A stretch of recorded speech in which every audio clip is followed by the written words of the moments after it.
নমস্কার নমস্কার দর্শক বন্ধুরা, সুস্বাগতম। আপনারা সবাই ভালো আছেন তো?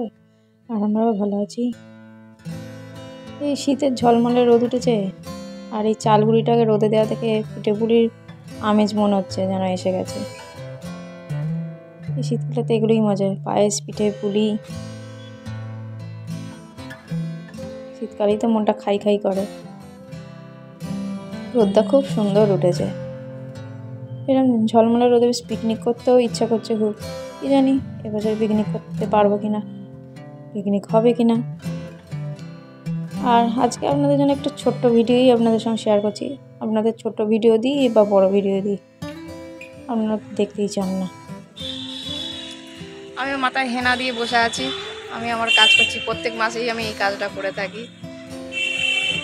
একটু রোদে ঘুরছি। শীতকালে বেশ হেনা মেঘে রোদে ঘুরতে ভালোই লাগে। গরমকালে বেশিক্ষণ ঘোরাই যায় না হেনা মেঘে, কারণ রোদের তাপটাও প্রচণ্ড থাকে তো। শীতকালে বেশ ভালোই লাগবে, বসছি ঘুরছি।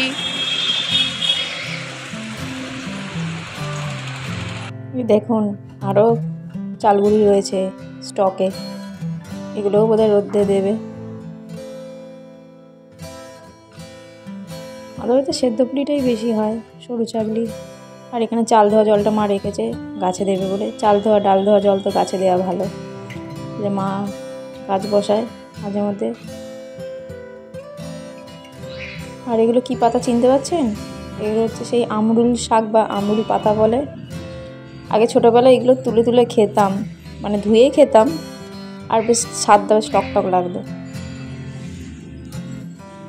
এই পাতাগুলো নিয়ে আসার কারণ হচ্ছে, নিচে থেকেই নিয়ে এসেছি বাগান থেকে। এই পাতাগুলো দিয়ে যদি পিতল কাঁসা তামার বাসন মাজা হয়, খুব পরিষ্কার হয়। আর এই দেখুন মা বাবাকে কলপ করে দিচ্ছে, মনে হচ্ছে যেন আজকে কলপ করারই দিন। আমিও মাথায় হেনা মেখে ঘুরছিলাম। মা আগে আমাকেও হেনা করে দিত, এখন নিজেই করে নিই। টাইসনে আজ ভ্যাকসিন হয়েছে তো, তাই টাইসনে এরকম মন মরা হয়ে মন খারাপ করে শুয়ে আছে।